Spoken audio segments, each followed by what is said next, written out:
Hello hi friends.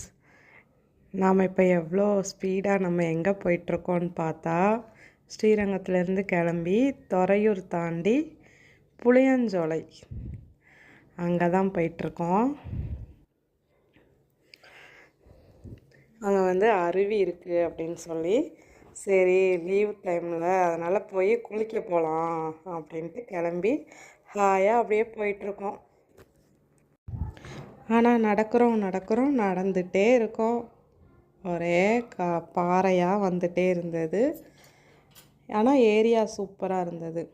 நல்ல மரம் செடி ஒரு வழியாக பார்த்து கரெக்டாக பக்கத்தில் நெருங்கி வந்தாச்சு.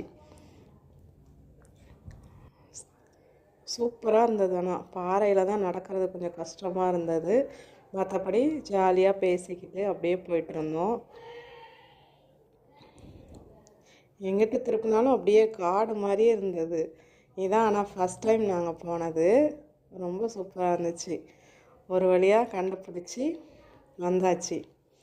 வந்துட்டு சரி இந்த இடத்துல தண்ணி கம்மியாக இருக்குது அப்படின்னு கொஞ்சம் தூரம் போகலாம் அப்படின்ட்டு மறுபடியும் நடக்க ஆரம்பிச்சாச்சு. நடக்கிறோம் நடந்துகிட்டே இருக்கோம். தண்ணியில் கால் வச்சாலே ஜில்லுன்னு இருந்தது. அவ்வளோ கூலிங்காக இருந்தது தண்ணி. கண்டுபிடிச்சி குளிக்கிற இடத்த கண்டுபிடிச்சி அப்படியே உட்காந்தாச்சு. தம்பி பொண்டாட்டி மாசமாக இருக்கா, அவளால் நடக்க முடியல. அப்படியே ஒரு இடம் பார்த்து உட்கார வச்சாச்சு.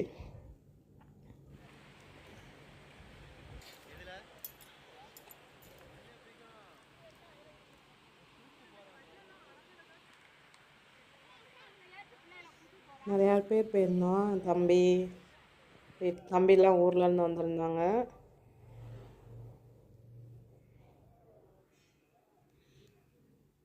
ஆனால் சரியான ஆட்டம், நல்ல ஆட்டம். ஆனால் என்ன, தண்ணிக்குள்ளே இறங்கி குளிக்க தான் பயமாக இருக்கும்.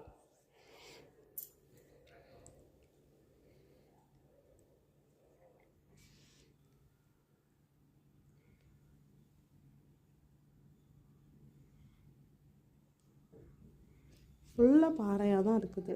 எங்கிட்ட திரும்பினாலும் பாறை. ஒரு வழியாக இடத்த கண்டுபிடிச்சி இந்த இடம் நல்லா இருக்குது அப்படின்னு சொன்னோடனே எல்லாருமே போயிட்டோம். இவங்க எல்லாம் கரையில் ஓரமாக உட்காந்து குளிச்சுட்டு இருந்தாங்க. நாங்கள் எல்லாம் இந்த இடத்துல வந்து உட்காந்துக்கிட்டோம்.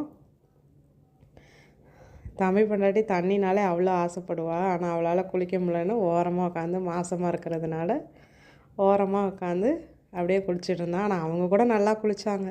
நாங்கள் பாறை மேலே ஏறி உட்காந்துட்டு சும்மா காலை மட்டும் தண்ணிக்குள்ளே வச்சுட்டே உட்காந்துட்டு இருந்தேன். நல்லா என்ஜாய்